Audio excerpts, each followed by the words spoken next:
మన దేశంలో ప్రభుత్వాలు పన్నుల బాధుడితో సామాన్యుల నుంచి ఉన్నత వర్గాల వరకు అందరి మీద పెను భారాలను మోపుతూ వస్తున్నాయి. అటు కేంద్ర ప్రభుత్వం కావచ్చు, ఇటు రాష్ట్ర ప్రభుత్వం కావచ్చు. ఈ పన్నుల భారాల వల్ల చాలామంది అంటే సామాన్యులైతే ఒక రకంగా పన్నులు చెల్లిస్తూ ఉంటారు. అధికారులు అంటే ప్రభుత్వ ఉద్యోగస్తులు అయితే ఒక రకంగా పన్నులు చెల్లిస్తూ ఉంటారు. వ్యాపారస్తులు ఇంకా మిగిలిన సెక్టార్ పీపుల్ అయితే వాళ్ళు కొన్ని రకాల పన్నులు చెల్లిస్తూ ఉంటారు. అదే అందరూ కూడా పన్నులు చెల్లించడం అనేది కామన్. అయితే కేంద్ర ప్రభుత్వం తీసుకొచ్చిన జిఎస్టి ఇది కేంద్రానికి రాష్ట్ర ప్రభుత్వాలకు మంచి ఆదాయాన్ని చేకూరుస్తూ ఉన్నప్పటికీ ధరల పెరుగుదల విషయంలో మాత్రం సామాన్య మధ్యతరగతి వర్గాల మీద మాత్రం పెద్ద భారం పడుతోంది.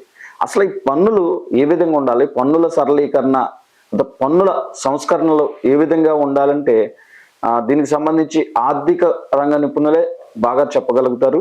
ఆర్థిక శాస్త్రంలో కానీ లేకపోతే ఆర్థిక రంగంలో నిపుణులు అయిన వారు. ఇప్పుడు మన ఉభయ గోదావరి జిల్లాల పట్టభద్రుల ఎమ్మెల్సీ అభ్యర్థి శివరామకృష్ణ చౌదరి గారు కూడా ఆర్థిక రంగ నిపుణులు.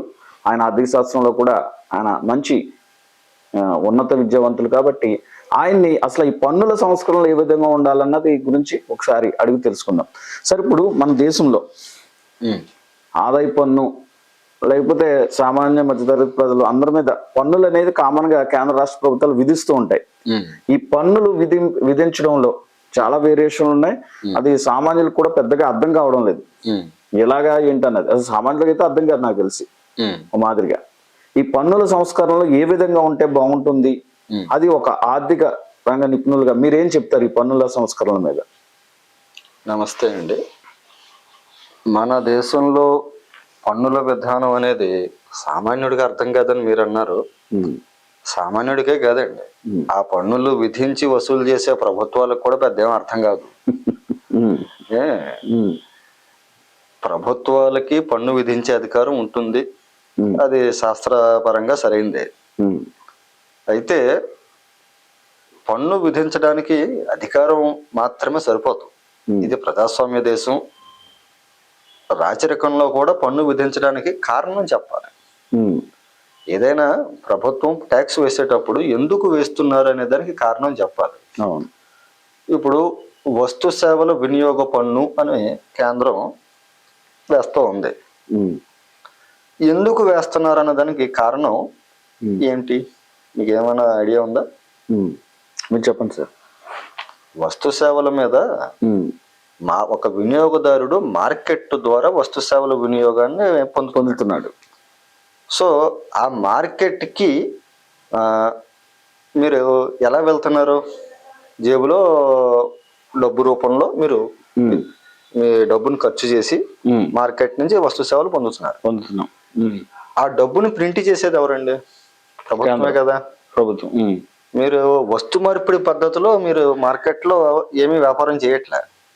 మీరు ఒక బట్టల షాప్కి వెళ్ళినా, ఒక నగల దుకాణానికి వెళ్ళినా, ఒక కిరాణా కొట్టుకు వెళ్ళినా సరే 100, 200 డబ్బు రూపంలోనే మీరు వస్తు సేవలు కొనుగోలు చేస్తున్నారు. ఆ డబ్బుని ప్రింటింగ్ చేసి మీకు అందుబాటులో తీసుకొచ్చింది కాబట్టే మీరు గవర్నమెంట్ కి వినియోగదారుడు వస్తు సేవల పన్ను కట్టాలి. ఓకే. ఇంకా వ్యాపారస్తుడు ఎందుకు ఆదాయ పన్ను కట్టాలి?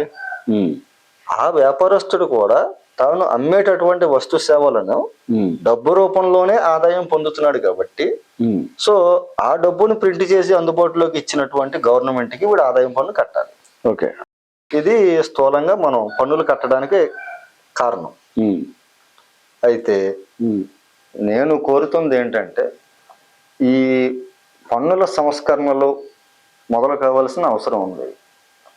ఇప్పుడు నేను ప్రధానంగా వ్యతిరేకిస్తున్నది ద్వంద్వ పన్నుల విధానం అండి. మన దేశంలో అమలవుతున్న దాంట్లో ఇప్పుడు మీరు ఏదైనా ఒక ఉద్యోగం లేదా ఒక వ్యాపారం చేస్తూ ఒక సముచితమైన ఆదాయం గడిస్తూ ఉన్నారు. మీకు సాలీనా ఒక 10 లక్షలు 25 లక్షలు ఆదాయం వస్తుందో ఉందనుకోండి. దాంట్లో మీరు ఇన్కమ్ ట్యాక్స్ కడుతున్నారు ఆల్రెడీ గవర్నమెంట్కి. ఇన్కమ్ ట్యాక్స్ కడుతూ మళ్ళీ అందులో ఒక 30% అంతా మీరు ఇన్కమ్ ట్యాక్స్ కట్టక మీకు ఇంకా 70% ఉంటుంది. ఆ 70% మీరు ఏదో రకంగా వినియోగిస్తారు కదా మార్కెట్లో. మీరు ఏదో ఒక వస్తు సేవలు కొంటూ ఉంటారు. కొనుగోలు చేస్తున్నప్పుడు దాని మీద మీరు మళ్ళీ అదనంగా జిఎస్టీ కూడా కడుతున్నారు. అవును. అంటే ఒకే వ్యక్తి మీద అటు ఆదాయం పన్ను ఇటు వస్తు సేవల పన్ను రెండు విధిస్తున్నారు గవర్నమెంట్. కానీ ఇన్కమ్ ట్యాక్స్ పరిధిలోకి రాని వ్యక్తుల మీద కేవలం వాళ్ళు వినియోగించే వస్తు సేవల మీద జిఎస్టీ మాత్రమే వసూలు చేస్తూ ఉన్నారు. అంటే రాజ్యాంగం ప్రకారం చూసినా నైతికంగా చూసినా ప్రజలందరి మీద ఏదో ఒక రకమైన పన్నునే వేయాలి తప్ప ద్వంద్వ పన్నులు అనమాట అండి. అంటే ఒక వ్యక్తి సంపాదన మీద ఆదాయం పన్ను, అతగాడి వినియోగం మీద వస్తు సేవల పన్ను రెండు రకాలుగాను గవర్నమెంట్ వేస్తున్నారు ఒకే వ్యక్తి మీద. ఆదాయ పన్ను పరిధిలో రాని వాళ్ళ మీద ఒక్క పన్నే ఉంటుంది. ఇది ఎలాగా సమర్థనీయం? నా దృష్టిలో ఏంటంటే ప్రభుత్వం ద్వంద్వ పన్నుల విధానం ద్వారా ఎక్కువ ఆదాయం గడించాలన్న తాపత్రయమే కనిపిస్తూ ఉంది తప్ప అందులో పని చేసి పన్నులు కట్టేవాడి సంక్షేమాన్ని ప్రభుత్వాలు పట్టించుకోవట్లేదు. అందుకని నా ఉద్దేశం ఈ పన్ను సంస్కరణల విధానంలో మార్పులు తక్షణం తీసుకురావాల్సిన అవసరం ఉంది. ఎందుకంటే ప్రభుత్వానికి పన్నులు చెల్లించే వాళ్ళని చెండుకు తినేలాగా పన్నుల విధానం ఉండకూడదు అని రాజా చెల్లయ్య గారి కమిటీ చాలా కాలం క్రితమే చెప్పారు. అయితే మన దేశంలో పన్నులు కట్టే వాళ్ళ సంఖ్య గతంతో పోలిస్తే ఇప్పుడు 4 రెట్లు పెరిగిందండి. కానీ ప్రభుత్వాల నుంచి రకరకాల రూపంలో సంక్షేమ పథకాలు పొందే లబ్ధిదారుల సంఖ్య 14 రెట్లు పెరిగింది గతంతో పోలిస్తే. ఓకే. ఏమవుతుందంటే ప్రభుత్వానికి ఆదాయం కావాలి, పన్నులు కట్టే వాళ్ళ సంఖ్య పెరగట్లేదు. అందుకనే ఇంకా ఉన్న వాళ్ళ మీదే రకరకాల రూపంలో ఇంకా పన్నుల భారం పెంచుకుంటూ వెళ్ళిపోతూ ఉన్నారు. దాంతో ఏమవుతుంది, మీకు ఆదాయం పన్ను లో ఒక 35% వరకు మీకు పోతే మీరు సంపాదించిన దాంట్లో ఇక మిగతా 65 రూపాయల్లో మీరు వస్తు సేవల పన్ను విషయమై వాటికి కూడా పన్నులు కట్టాలి. చాలా రకాల వస్తు సేవలు 27% జిఎస్టీ స్లాబ్ లో పెడుతున్నారు. అంతేకాకుండా ఒక 10 నుంచి 15% సర్ఛార్జీలు కూడా విధిస్తున్నారు. సో ఏమవుతుందంటే ఆ జిఎస్టీలో కూడా మీకు వేరియేషన్ చాలా ఎక్కువ ఉంటుంది. ఫర్ ఎగ్జాంపుల్ మీరు ఏదన్నా ఒక కారు కొనుక్కోదలుచుకున్నారు, ఒక 20 లక్షల రూపాయలు కొటేషన్ వచ్చింది అనుకోండి. మీరు ఒకసారి కొటేషన్ వివరంగా పరిశీలించి చూస్తే అందులో ఒక 3 లక్షలు ఎంతో లైఫ్ ట్యాక్స్ ఉంటుంది గవర్నమెంట్, అంటే స్టేట్ గవర్నమెంట్ విధించేది. అది కాకుండా ఇన్సూరెన్స్ మళ్ళీ సెపరేట్ అండి. అది జిఎస్టీ కారు ఖరీదులో 27%, సర్ఛార్జ్ 15%, అంటే 43%. అబ్బా. అంటే కారు యొక్క టోటల్ కాస్ట్ లో ఒక 6 to 7 lakhs ఒక ఈ జిఎస్టీ కింద పోతే ఒక 3 lakhs లైఫ్ ట్యాక్స్ అయితే ఇన్సూరెన్స్ 1 లక్ష పక్కన పెట్టేస్తే మీకు కారు కాస్ట్ అనేది 8 to 10 lakhs ఉంటుంది. ఓకే. అదే కారుని మీరు 20 లక్షలు కొనుక్కోవాల్సిన పరిస్థితి తీసుకొచ్చి పెట్టారు. ఇది కారు విషయంలోనే కాదండి, మీరు వాడే మొబైల్ ఫోన్ దగ్గర నుంచి అన్ని రకాలుగా కూడా ఈ జిఎస్టీలో మీకు చాలా రకంగా పన్నుల రూపంలోనే పోతూ ఉంది. ఓకే.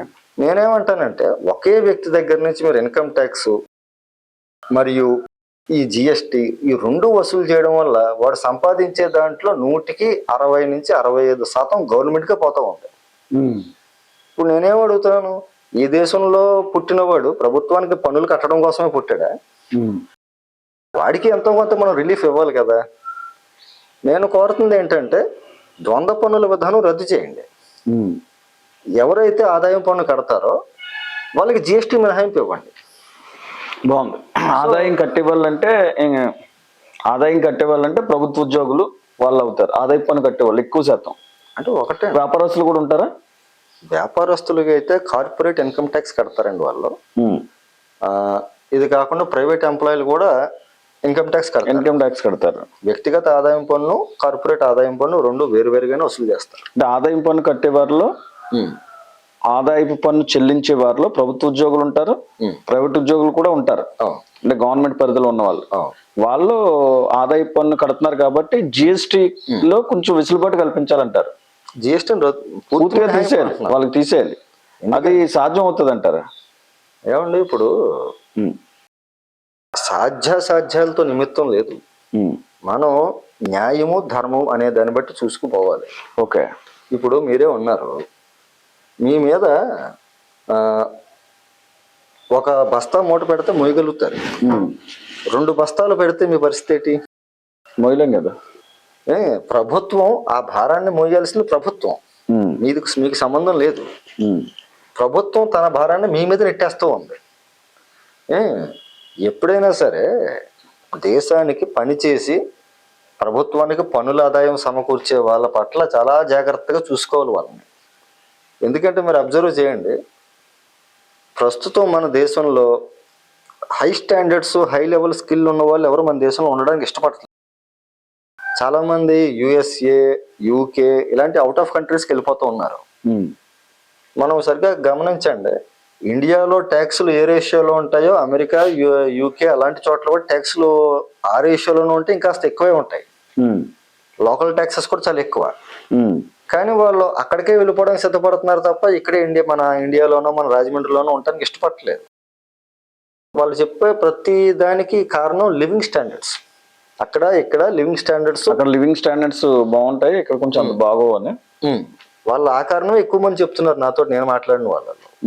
ఓకే. సో మనం ఏంటి, ట్యాక్సులు కట్టే వాళ్ళకి ఒక సముచితమైన లివింగ్ స్టాండర్డ్స్ కల్పించలేకపోతున్నాం. రెండోదేమో అకారణంగా వాళ్ళ మీద ద్వంద్వ పన్నులు, అంటే 2 రకాల పన్నులు వేస్తున్నాం. ఈ ద్వంద్వ పన్నుల విధానాన్ని పూర్తిగా తొలగించాలని చెప్తారు. ద్వంద్వ పన్నుల విధానం మంచిది కాదని చెప్తారు. న్యాయం కాదు, న్యాయబద్ధం కాదు. ఏదైనా ఉంటే ఆదాయ పన్ను చెల్లించే వారికి GST పూర్తిగా మినహాయించాలి, రద్దు చేయాలి వాళ్ళకి. లేదా ఇన్కమ్ ట్యాక్స్ అనేది అందరికీ విధించాలి, స్లాబులతో నిమిత్తం లేకుండా. అందరికంటే మరి సామాన్యుల మీద ఎలా విధిస్తారండి? అవునండి, మరి ఇప్పుడు సామాన్యులు కూడా GST కడుతున్నారు కదా. అవును, ఆ సామాన్యుల మీద ఇన్కమ్ ట్యాక్స్ మీకు అర్థం కావాల్సింది ఏంటంటే, ప్రభుత్వం విధించలేక కాదండి, విధించగలదు కానీ విధించి వసూలు చేయలేదు. విధించి వసూలు చేయలేదు కాబట్టి వాళ్ళకి 1 లక్ష లోపు లేదా 3 లక్షల లోపు వాళ్ళు రిజల్ట్ అదేంటి నీకు ఆదాయం ఎంత వస్తుందని అఫిడవిట్ కూడా వాళ్ళు గవర్నమెంట్ అడగట్లేదు. ఎందుకంటే ఇది విధించడం పెద్ద గొప్ప కదండి, విధించి వసూలు చేయలేక. అంతే కదా, అందుకు పెట్టలేదు తప్ప ఆ సామాన్యులన్న దానితో ఆ కారణంతో నిమిత్తం లేదు. ఇక్కడ మనం ఏంటంటే ఎప్పుడైనా సరే అండి మనం అర్థం చేసుకోవాల్సింది, ప్రజలు స్వచ్ఛందంగా ప్రభుత్వానికి పన్నులు కట్టే రీతిని మనం ప్రోత్సహించాలి. ఓకే, వాళ్ళు పన్నులు కడుతున్నారు కదా అని చెప్పి కట్టేవాడి మీద మనం మరింతగా పన్నులు వేసి భారం పెంచుకుంటూ పోతే వాళ్ళు ఏం చేస్తారు, ఆ పన్నుల భారాన్ని తప్పించుకోవడానికి రకరకాల మార్గాలు అన్వేషిస్తారు. తప్పలేదు, వాళ్ళు చూసుకుంటారు. వాళ్ళు రకరకాల అంటే ధర్మాన్ని తప్పి పక్కకి వెళ్ళే రకంగా ఆలోచన చేస్తారండి. దీని కారణం ప్రభుత్వాలు అంటారు. ఖచ్చితంగా. ఇప్పుడు మీరు కట్టేవాడిని, ఆదాయం పన్ను కట్టేవాడికి మీరు GST కూడా అడ్డగోలుగా విధించేస్తూ ఉంటే వాడు ఎలాగో GSTని తప్పించుకోలేకపోతున్నాడు. ఓకే, GSTని తప్పించుకోలేకపోతున్నాడు, ఎందుకంటే పరోక్ష పన్ను కాబట్టి. పరోక్ష పన్ను ఇంకా ప్రతి వస్తువు మీద మనం కొంటాం కాబట్టి కట్టాల్సిందే, అది వెళ్ళిపోతుంది, మనకు తెలియకుండానే వెళ్ళిపోతూ ఉంటది. అవునండి, GST. సో ఆదాయం పన్ను అనేది వాడు తెలీదు ఇవ్వాల్సి వచ్చినప్పుడు ఏంటంటే, ఎలాగో పక్కన GST మీద ఖర్చులు ఎక్కువగా ఉన్నాయి. సో వీడు ఏం చేస్తున్నా, చాలా మంది తమ ఆదాయాన్ని స్వచ్ఛందంగా ప్రకటించరండి. ఓకే, ఇప్పుడు ఏంటంటే GST మినహాయింపు ఉంటే కనుక చాలా మంది ఆదాయం పన్ను కట్టడానికి ముందుకు వస్తారు. సో GSTలో ఏమైనా ఆదాయం కొంత తగ్గినా చాలా వరకు ఈ అదనపు ఆదాయంగా వచ్చే ఆదాయం పన్నుల నుంచి మనం భర్తీ చేసుకునే అవకాశం కూడా ఉంటది. కానీ ప్రభుత్వాలు ఈ GST మీరు చెప్పిన దానికి ఒప్పుకుని ముందుకెళ్తే GST వసూళ్లు తగ్గుతాయి, ఆదాయం తగ్గిపోతుందన్న భావన ఒకటి ఉంటుంది కదా వాళ్ళకి.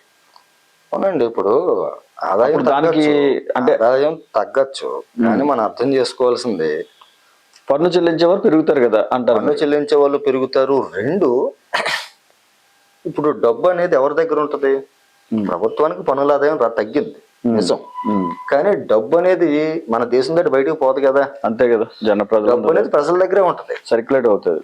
డబ్బు ప్రజల దగ్గర ఉన్నప్పుడు ఏంటంటే దానికి 3 మార్గాలు ఉంటాయండి. ఒకటి, ప్రజలు ఖర్చు చేస్తారు, లేదా 2 పొదుపు చేస్తారు, లేదా 3 వాడే ఏదైనా ఇన్వెస్ట్ చేస్తాడు. ఇలా 3 మార్గాల్లో డబ్బు అనేది సమాజంలోనే సర్క్యులేట్ అవుతుంది, అది బయటకి ఎక్కడికి పోదు. కానీ ఆ డబ్బు మీద అజమాయిషీ చేసే అధికారం గవర్నమెంట్కి ఉండదు. ఒక వ్యక్తి తాను సంపాదించిన డబ్బు మీద తానే నిర్ణయం తీసుకోగలుగుతాడు. ఓకే. ఇప్పుడు అదే డబ్బు గవర్నమెంట్ ఒక నిర్ణయం తీసుకుని తను ఎలా ఖర్చు పెట్టాలనుకుంటుందో అలా ఖర్చు పెడుతూ ఉంది. ఇప్పుడు నేను చెప్పిన పద్ధతులు ఏంటంటే వ్యక్తి గవర్నమెంట్ అజమాయిషీ లేకుండా తన సొంత డబ్బును తాను ఎలా ఖర్చు పెట్టుకోవాలనుకుంటున్నాడో అలాగే ఖర్చు పెట్టుకుంటాడు. ఓకే, బాగుంది పాయింట్. మన దేశంలో ఈ పన్నుల విధానం ఏ విధంగా ఉండాలన్నది దానిపై ఒక స్పష్టమైన ఒక విధాన ప్రణాళిక ప్రకటించారు ఎమ్మెల్సీ అభ్యర్థి శివరామకృష్ణ చౌదరి గారు. ఆదాయ పన్ను చెల్లించే వారిపై సేవల పన్నును, వస్తు సేవల పన్ను అంటే జిఎస్టిని పూర్తిగా రద్దు చేస్తే చాలా మంది ప్రజలు పన్నులు చెల్లించడానికి ముందుకు వస్తారు. నీతి నిజాయితీలతో ప్రభుత్వానికి ఎప్పుడైతే పన్నులు చెల్లించే వారు పెరుగుతారో ఆటోమేటిక్గా ప్రభుత్వాలకు ఆదాయాలు కూడా పెరుగుతాయి. ఆ ఆదాయాలను సంక్షేమ పథకాలకు కానీ లేదా ప్రభుత్వాలు తమ కార్యకలాపాల నిర్వహణకు కానీ ఉపయోగించుకోవచ్చు అన్నది ఇక్కడ మనకి తెలుస్తున్న విషయం. పన్నుల సంస్కరణల మీద ప్రభుత్వాలు ఈ విధమైన ఆలోచనలు చేస్తే శివరామకృష్ణ చౌదరి గారు వంటి ఆర్థిక రంగ నిపుణుల సలహాలు సూచనలు పాటిస్తే చాలా వరకు మేలు జరుగుతుందన్నది ఖచ్చితంగా వాస్తవం.